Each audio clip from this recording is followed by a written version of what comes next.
Cal, now that you've had several practices or a few practices, what have been the revelations or maybe surprises to you about your team so far? No revelations, but Marcus Lee's better than I thought. Derek Willis is better than I thought. I just got done watching our practice tape from yesterday. Jared Polson and Dominic played well. Guys are learning new ways of playing and are making strides. Everybody that walks in the building,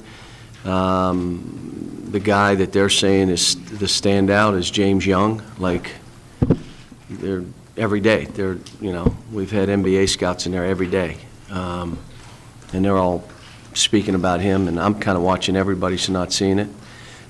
John Hood has gotten better. Jared Polson's gotten better. I mean, Willie yesterday for the first time practiced and changed the practice. Now you got a couple 7-footers on each team, a couple 6'9s on each team, a couple 6'8s on each team. So. John, down to the next one. Cal, just with a couple of your comments the last couple of weeks, it seems like you've gotten a swagger back. Just how excited are you for this team, maybe compared to where you were a year ago? Well, everybody keeps saying, well, I sound different. Well, there's a process that we teach with, and you guys who have watched me know I don't need a team in October playing like it's January. We have not done any defense, none. Yesterday was the first rebounding that we had done. We've done no pick and roll, so I'm not letting them play pick and roll basketball. I'm making them cut and space and create, and instead of 2 guys playing and 3 standing. That being said, if we do have an out-of-bounds play on the baseline, we do have one on the sideline. We have nothing, no zone, but what I like is the instincts of the players. So their instincts are normally right.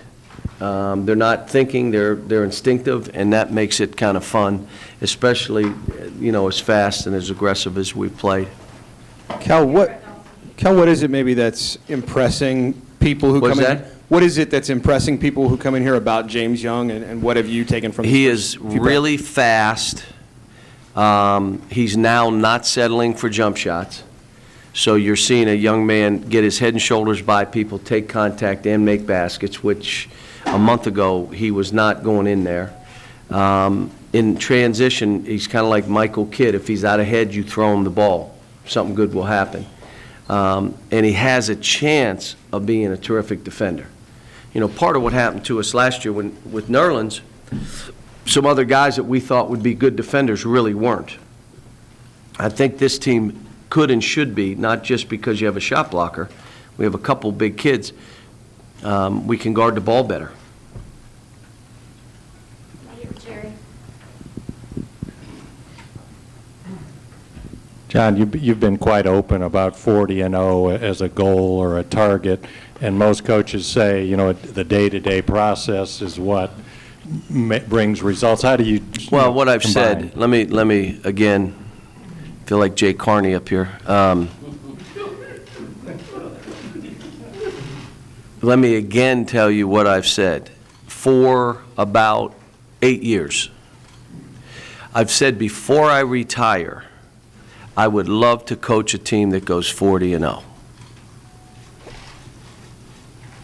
Now, as a Democrat, you can say what I said. As a Republican, you can say what I said, but I'll say it again. I've said it for 8 to 10 years. Before I retire, I would like to coach a team that goes 40-0. Will that happen? I don't know. Every game we play to win. We're not playing any game not to win. The reason I like the mentality of every game matters is you don't want to get upset by people that you shouldn't be beat by. That game matters as much as a North Carolina or Michigan State or whoever else. Those games matter too. We don't talk about it as a team. I mean, it's not like, oh, we're going 40-0. We don't. This is the way we do this is a process. Now, being that's something I would like, who knows whether the team would like that. Now, that being in mind, I've had 3 teams that almost did it. We started talking. 3 teams almost did it. And by not doing it, we won the most games in the history of the NCAA. No team has won more games, 2 of my teams. So, you may not go 40-0, but you're doing special things.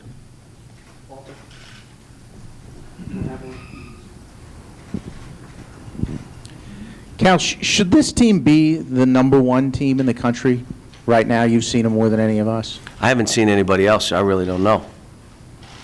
From what you've seen from your, and they have the potential. I don't know anybody else, so I can't really tell you. I mean, You've coached #1 teams before, though. You have the But pieces they were veteran teams, so you're talking about an inexperienced team. We'll be the most inexperienced team in the country, but we're really talented. We got great size and speed and skill, and will we be a great defensive team and rebounding team, and will we share the ball? If we do that, we have a chance to be one of the best teams in the country. Are we right now? I have no idea, because I don't know where anybody else is.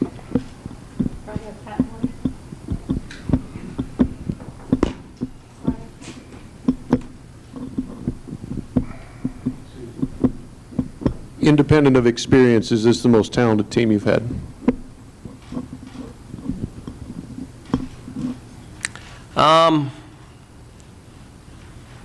Boy, that first team I had here was really talented. Like, that first team was like, woo, 2012. And, it's funny, we talk about the 2011. How did we ever get to the Final Four? I'd like to say it's my coaching and my system and my style of play and all that, but Brandon Knight's in the league. Terrence Jones is in the league. Deron Lamb is in the league. Josh Harrelson's in the league. Darius Miller's in the league. DeAndre Liggins is a league player. We had good players that year. They just weren't as good as the year before. I'd like this to play out a little bit and look back. I will tell you, this team is deeper than that team. We have a couple more that we didn't have, but, you just had 2 guys sign max deals in the NBA. So, Kyle, and then Jerry. If you can remember back to this, compared how you felt about that 2012 team at this stage, when you looked at them, when you watched them practice through however many number, how does that compare to when you look at these guys and see what they can do early? It was a totally different backdrop now. We just lost in the first round of the NIT, so I'm seeing this group. That group's coming off a Final Four, and if we didn't win a national title, it was a total failure to try to build that up so that we would fail. So I like, you won't believe this, I like my team. And anybody that's watched us know we have good kids that are listening, that are sharing. We had the women's clinic, 660 women come out, and as we did go up and down, I saw some Showtime stuff. Now, is that what's going to happen when there are people in the seats? I don't know. Hope not, but I saw a little bit of stop. Why'd you do that? Where did that come from? Well, there's people here. I'm going to show them some stuff. So there's a lot. We're just, I don't think it's going to happen, but we could start 5 freshmen. I don't think it's going to happen, but it may, because I don't make that choice, but that could happen.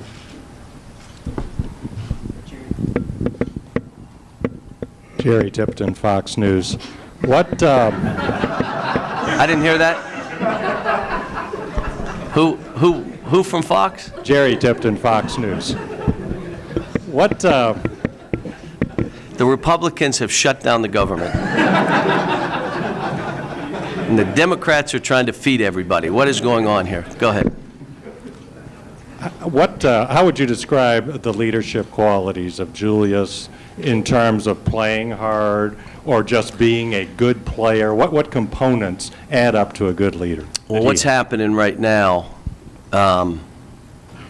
we're playing him in a position as though he's a 2 or a 3. And so he's just now getting comfortable starting from 20 feet out. You still have to offensive rebound, which he is not. He's not defensive rebounding the way he needs to. He is driving the ball better and recognizing better, trying to figure out when do I shoot jumpers, when do I drive. Yet, that being said, he's still playing hard. And, yesterday, the thing, we had an unbelievable practice until 15 minutes to go, and then they all backed up, and it starts with one or two guys. We didn't finish the practice. But he is, he's 6'9", 250, and he's skilled. But I don't want to play him under the basket. That's not preparing him for what's ahead for him.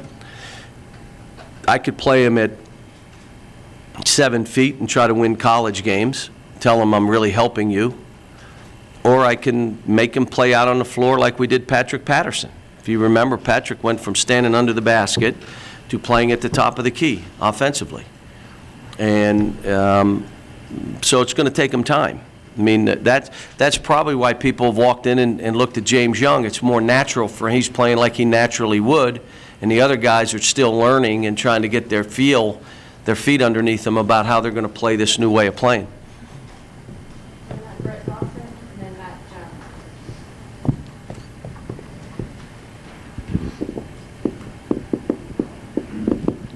Cal, how much has it changed your approach, the idea that the rules and the way the game is called are going to change? Well, I've been saying it again for 10 years. I've said the same thing, and then everybody says, well, he's only saying that because he's trying to get at. Scoring's gone down because we foul more. So now they're going to say you're not fouling. If you put a body hip check on a guy dribbling full court, it is now a foul. If you hold a guy from getting open, it's now a foul. It's automatic.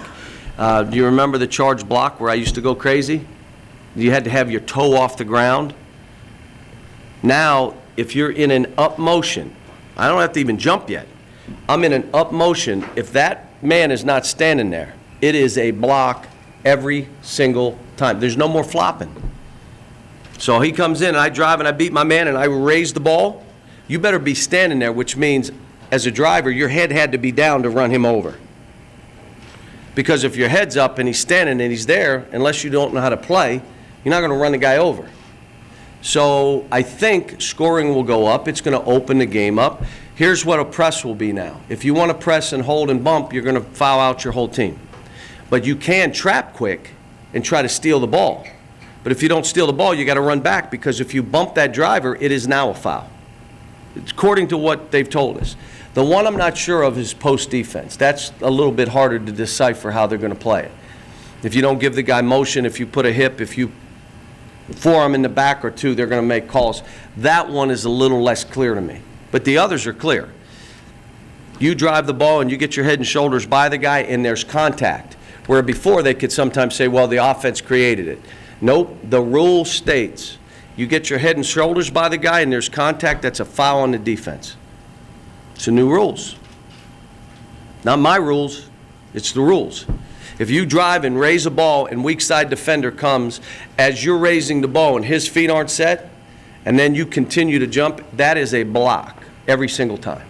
So I think it eliminates flops. I mean, you can't get there unless you're standing there and the guy has his head down and runs, just bowls you over, and the cheerleaders and two officials.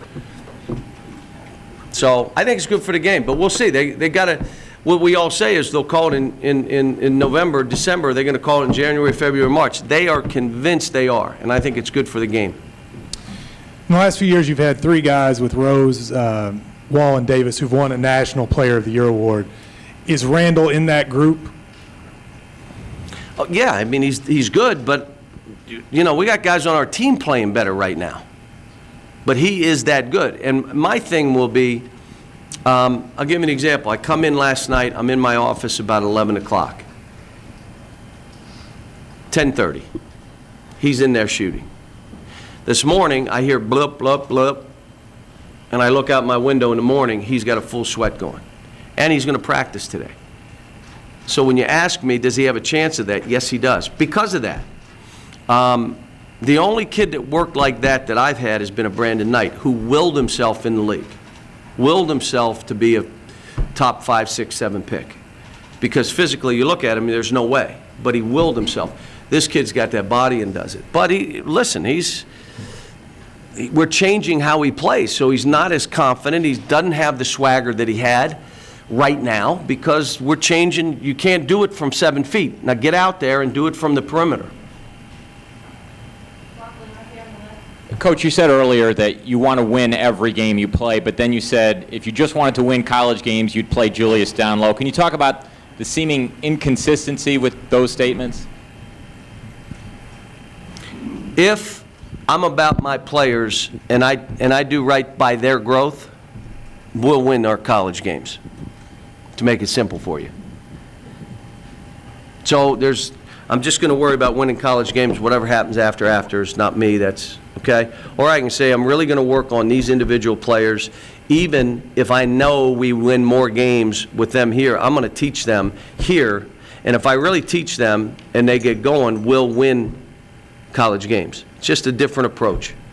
Okay, we got a system. Here's how. We don't have a system here. We're going to run more dribble drive this year than since 2008 with this team and these rules, which means we're going to face a lot of zones and a lot of sagging defenses. So we got to be prepared. Who? Jerry Tipton. Since you've now been here about 25 years, Cal, it probably feels like that. How have you changed as a coach since you left Memphis? Well, the only thing I'll tell you, we have a video that we take into homes in recruiting, and it has me at the first press conference. Did you chase me at the, no, you chased the other guy. Okay. Don't rewrite history, get right. Yeah, okay. And when people see that picture and they see me standing there, they're like, you've aged more than Obama. And this job, you age. I mean, it's just part of what you do, and you're on a treadmill, and I love it. I love the fact that our fans are so active and a part of it. I mean, we have a media day, and look at this. It's ridiculous. This is what it is here, and it's a different deal. It just is. But you know, it's what you strive for when you're coaching. You want to be a part of that kind of program. And then the hard thing is sustaining that. I always say, you know, you take mediocre players and try to win, that's one thing. Go take the best players and get those guys to come together as a team and then win with that team. It's a different thing. Just talking to a guy driving in here who helped build a company in Louisville, left the company, went out west, and is trying to rebrand another company. You know what he said? 2 totally different jobs. Totally different. We built a company out of nothing. Now I'm coming to an established company, and we're trying to rebrand and take it another. It's 2 different. This is different than most of those kind of things. It's a different deal. Yeah.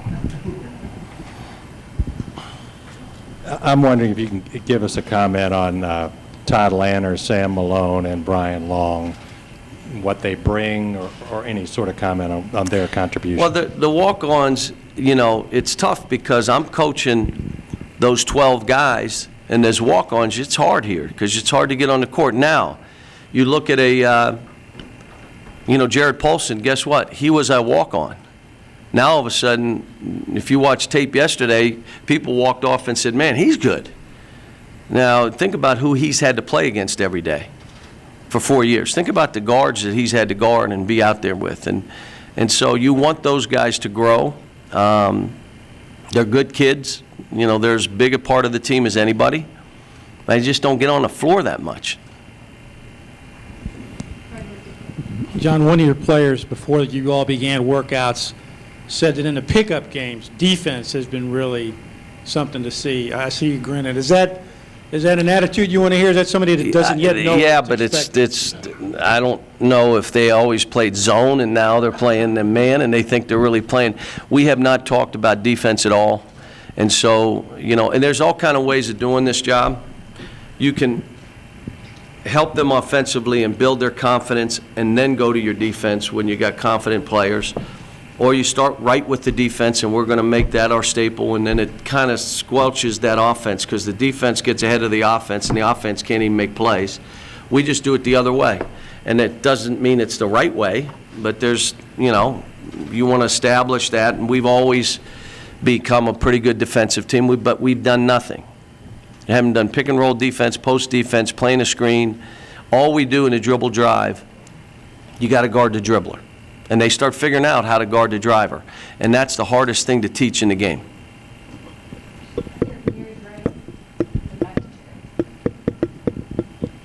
Cal, what is your thought process when you have this many talented players on your roster in terms of dealing with egos, bruised feelings, things like that? I mean, playing time, touches.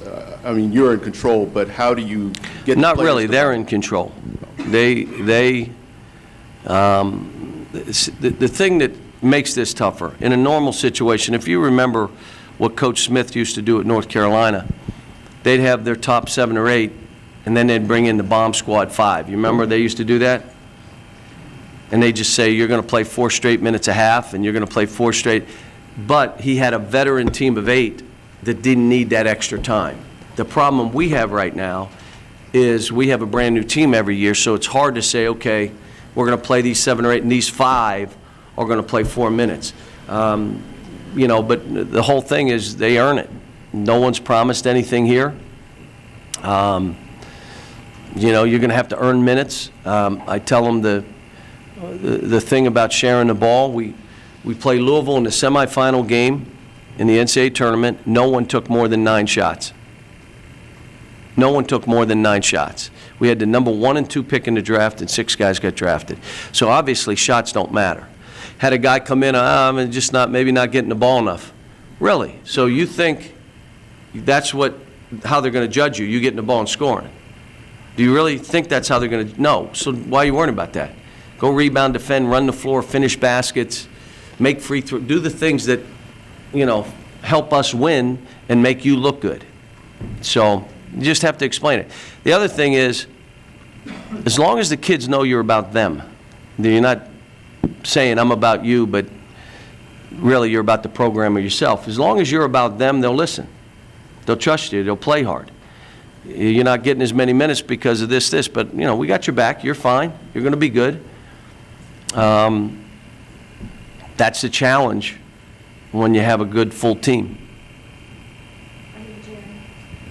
John, after 2010, you said you had to figure out that last little get over the hump for a young team.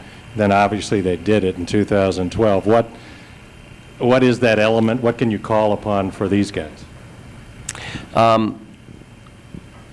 This will be a team that when they get teams down, will they bury them or do they go to showtime? Do they let up off the gas? If you ask me right now, that will be our Achilles heel early. We'll let up off the gas. We'll have it going good, and then we'll back up because that's what they've done their whole lives, and they're 18 years old. So some of it is you got to get dinged.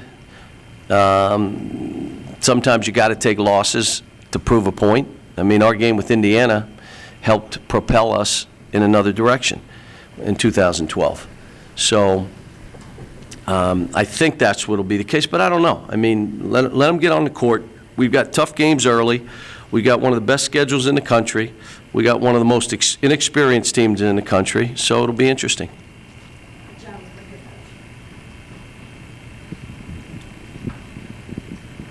What do we have, one mic? Can we afford another mic, Dwayne?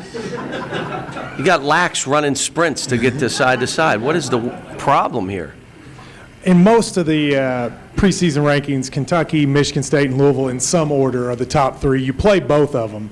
Are you excited about that? And does the team know? And do they realize that? And are they excited about it? They might. And again, this thing is a process of us learning each time out, and self-evaluating.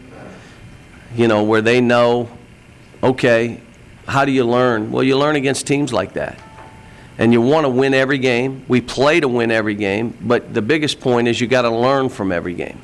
And so those are great learning experiences. Now, you hope you win and learn, You hope you learn from someone else's mistakes by watching and say, well, we don't want to do that. The reality of it is it doesn't always work out that way. Coach, in 2012, a lot of people have looked at that team putting a young group of guys together and winning a national title as kind of the exception. Wonder what you say about that, and is that the exception, or is that becoming the norm around Kentucky? I don't know if it's the exception. We had good players, but more importantly, we were the best team. We were the most efficient team on offense. We were the best defensive team in the country. They were a great team, and we had really good players. But we were a great team. Will this team become that? I don't know. We're 10 practices. Today will be our 11th practice. Could we become that? If they choose to. But it's, I just don't know. I mean, is it the norm? And, I wish the rules would change and kids stayed for 2 years, or we did more to encourage kids to stay for 2 years minimum. But that's not the rule right now. And so you have to deal with it. And this, I would not wish this on anybody every year trying to coach a new team.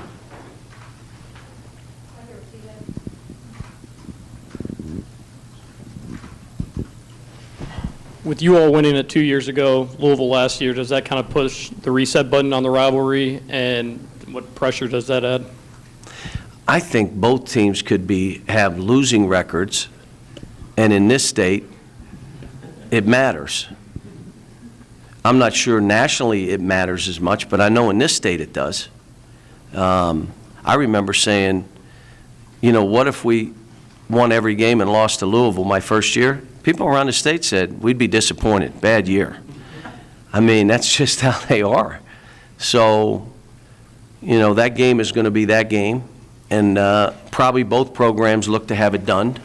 Play the game, who wins, who loses, move on now, because it takes on a life of its own.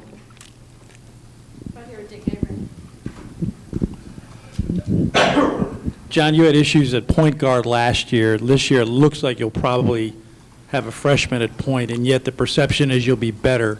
How do you feel about that? Well, I'll also tell you, Jared Polson's way better.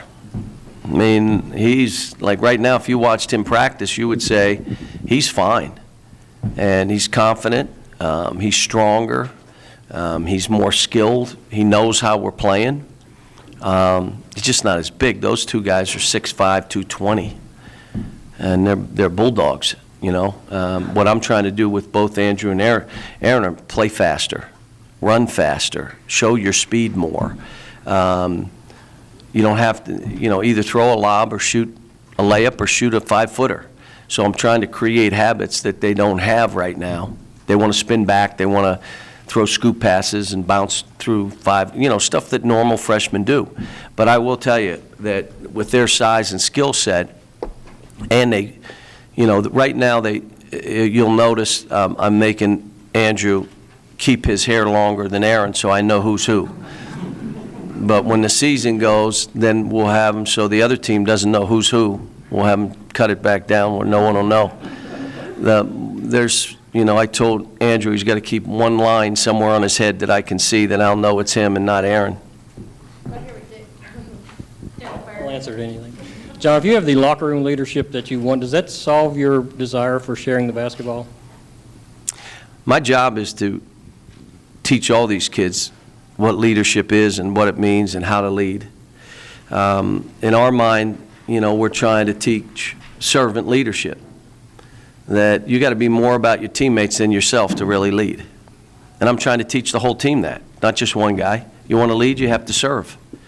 You're not leading to say, go get me the water. You're leading to say, does anybody need water? We are right.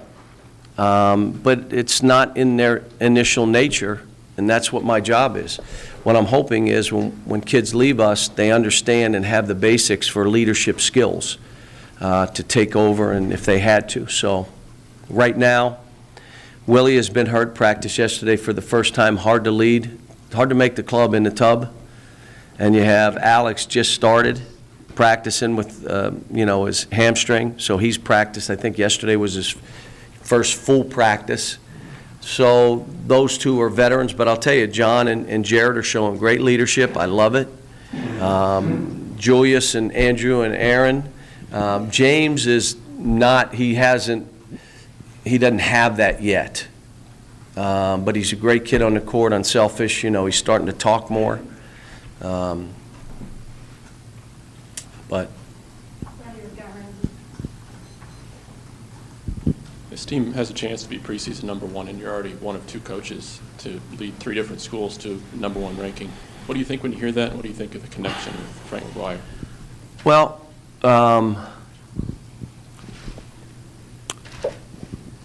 we've had a bunch of teams be #1, and you're right, 3 of them from different programs, and all of them were great defensive teams. I don't know exactly how many of my teams were #1 in the country. Do we know? 6? If you look back at those 6 teams that all were #1 in the country at some point, they were all great defensive teams. They were efficient offensively. They rebounded the ball. And obviously, you ready? They were talented. You win because you have good players. If you don't have good players, you're not winning. I don't even want to talk to you. You have good players. That's why you win. But those players got to come together. They got to share. They got to be good defensively. They got to be efficient offensively. And my best teams have been that way. We're not near that yet. But the team has a chance. What's that? Cal, has there been a moment in practice, or maybe more than one, where you saw somebody do something and said, hey, I didn't know you could do that? Yeah, and they're arguing the point. We have the helmet award. If you get dunked on, you got to take a shot with the helmet on. And so Derek Willis dunked on both Julius and Calipari, like both of them. We just stopped practice, like, oh my gosh. Derek Willis is going to be a really good player. He's learning. He's creating good habits. It's, this team is, it's going to be a hard team to steal minutes, but I'll tell you what, he's playing as well as anybody. And the other guy is Marcus Lee, who's just so active. What he is a young Dennis Rodman. You're like, offensively, where do I put him? But then you watch defensively, he can guard every position. He rebounds like crazy. He's tipping balls in offensively. He's got a bubbliness about him. He called me before, I sent him home for the weekend, and on Sunday he texted me about noon. He said, Coach, I cannot wait to practice. How do you feel? And I mean, that's who he is, and there's no that's just who he is. I mean, it's, so. What have you seen from Dominique early and how he might figure into? Dominique had his best practice yesterday. Now you have to understand who he's going against.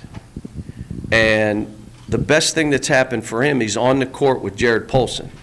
So I made it so he and John Hood and Jared Polson are on the team. So he's got 2 guys leading him. And Jared has been the point guard. He's been the off guard. But when you play dribble drive, it really doesn't matter. There's 4 perimeter positions. So then I told Jared, you got to start letting him be the point. Well, he's not quite ready for that yet, but he does it some. But yesterday's practice, he made jump shots, he made runners. And you're going against 7 foot now. There's always a 7-footer on the court, and there's always another 6'10" guy out there, and the guards he's going against are 6'5". Not afraid. He physically is going to, not back down. With the Wildcat code, he or Julius are 1 or 2. Every 2 weeks, as we judge it, he and Julius are 1 and 2, 2 or 1. So he does everything he's supposed to. He's a great kid. Cal, you earlier were talking about best teams winning it all. Best what? Best teams. How often or what percentage of the time would you say that the best team wins the whole thing? Well, you start knowing in the middle of January, late January, okay, we got a chance. And then you start looking at what could hold us back. In 2010, we knew it was shooting. We knew. If we had a bad shooting night, we were going to lose. And you think of our team, that's what worried us the most.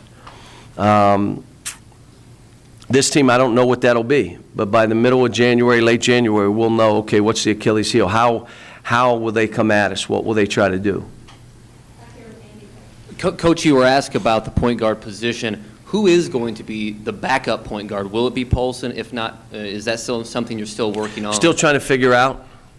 You know, there's two parts of this. You got to keep some of these guys on the floor, and no one's going to play 40 minutes, but you need to keep guys out there 30, 32 minutes, especially early, till they get a feel for what we're doing, especially against good teams. I think what's going to happen is the way they're calling fouls, all of us coaches are going to have to adjust. You can argue the point or do but we're going to have to adjust. And that being said, I think there's going to be enough playing time because of fouls for everybody. So if you do have a deep team, you got an advantage if they call these fouls.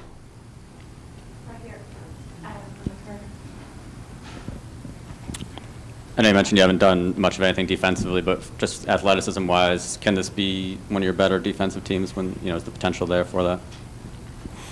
There's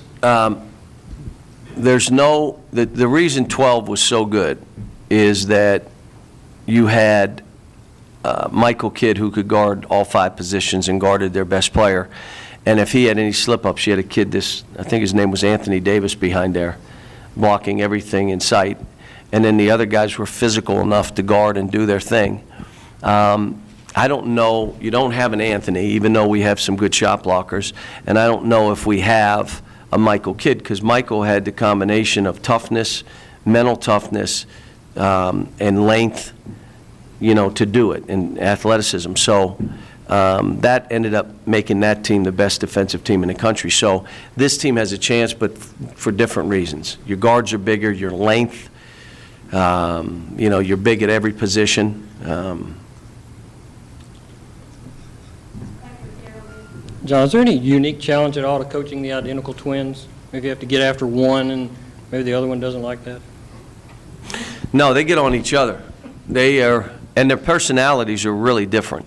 I mean, the more I'm around them, one, they're great kids, and everybody that's come through the building, every scout, all this, the myth about them is being blown up because they see when they're being challenged and they're being coached, they respond the right way. What they don't know how to respond to, and neither did Derrick Rose, some of my best players, they don't know how to respond when they don't make a shot or they turn it over. That's what they're learning. Like they get upset on a missed layup, except we tip-dunked it. So why are you upset? I should have made it. No, we won. We won the game because he tipped it in. So be happy. Jump up and down. I mean, that's something that they're still learning. They're very critical of themselves, and I'm going to tell you, each other. So they do some yapping to each other. But as far as being good teammates and coachable and listening and trying to do what you want, they've been great. In 2010 and 2011, if you needed a basket, Wall or Knight had the ball. In 2012, it kind of depended on the game. Is this a team where there's a Wall or Knight guy at the end, or is this a 2012 kind of depend? Don't know yet, because what will happen is there's three parts of this. There are guys that I want to have the ball, and they don't want it. And then there's guys that really want the ball, and I don't want them to have it. And then there's guys that want the ball, and I want them to have it. And the only way you figure that out is in those close, tough games that it comes down, who made the plays, who made the free throws. I've heard great stuff from the USA basketball coaches about Julius. When the games got on the line, he took the games over. They said it wasn't close. I've heard the same things about Andrew, and what I'm seeing in practice with James, it could be him. But you also got to be able to make free throws, whoever that is.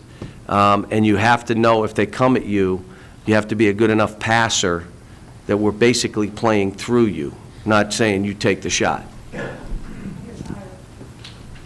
Coach, with this being the last year of the State Farm Champions Classic, is there anything on the horizon, special-wise scheduling, that you might be able to share with us? And could you talk about the conference, how it's gotten better, different teams? Dwayne, have we okay. So,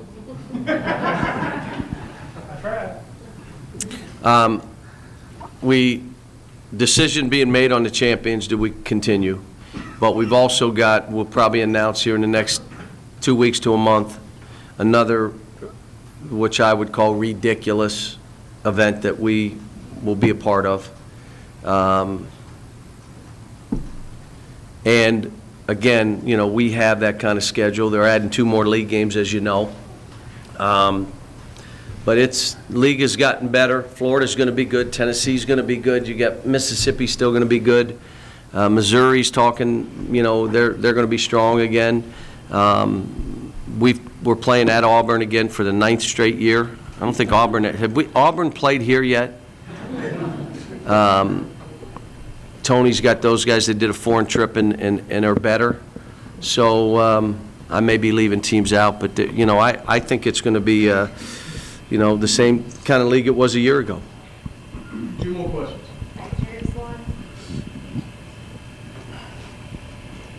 John, you mentioned Michael Kidd, and I thought of DeAndre Liggins also, stopper on the perimeter. Yep. How important is finding or having a guy like that, or can it be done as a team sort of way? Do it both, but it's much easier if one guy can do it. Now, let me say this. That guy, if he's the guy and that other guy is trying to attack, you can't have that guy be your best offensive player. And the reason is they're going to call fouls. That's the emphasis. So if I put my best offensive player and say, you stay in front of this guy, DeAndre and Michael were not the first option for us, even though they both could score and they've both done well. You know, foul trouble was not, you know, that big an issue. Right now, what we're doing is we're still fouling on drives. They come at you and go by you, got to give ground. You can't hip. You know, the old hip the guy out of bounds, and the officials saying the offense created it. They're not going to be able to say that anymore. If my head and shoulders are by you and there's contact, it is a foul on the defense every single time, 100% of the time. So you put a guy you need in the game as your stopper, you're in jeopardy, especially early. Last question over here.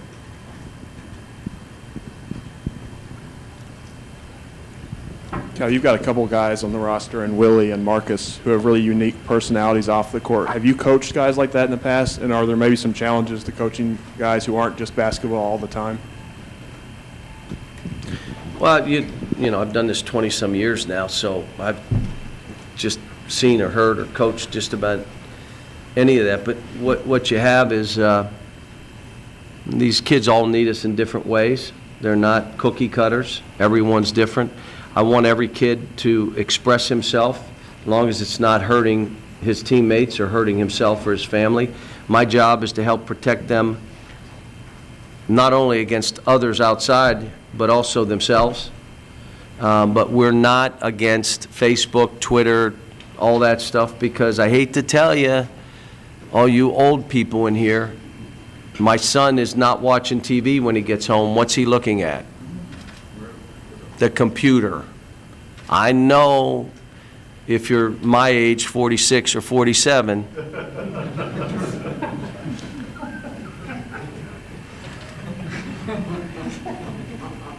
you don't want to hear that, but that's the fact. So to get these guys to understand, you know, that, you know, you can use this stuff if you do it in a positive way, and that everything you put out there is out there for the rest of your life. You know, and if a guy doesn't do it, we'll counsel him and talk to him. We got a great group of people here that watch everything they send out. There's nothing they put out that's not seen, and we train them, just so you understand. They get training in social media. We bring people in to train them. They show them some of the stuff they put in, and the whole team cracks up. Why would you? And we talk to them about it. So I think, again, if you're trying to prepare these young people for the rest of their lives, that's all part of it. And Willie is different than Marcus Lee, who's different than Derek Willis, you know, trying to get those guys to speak a little bit, talk, you know, come out. Your personality's in there. Come on, throw it. Let us see it. The thing we're working on right now is failing fast. Fail fast. In other words, try things, go, attack, so I can correct and you can figure out what's not going to work and work. We don't have 7 months. We got a brand-new team. Fail fast so we can work and move on. And they've been doing a pretty good job of that. All right? All right, thanks, guys. We'll be sending a release out later. Public sales for tickets for the first 4 games, the 2 exhibitions, regular season are going to start tonight at 6 o'clock.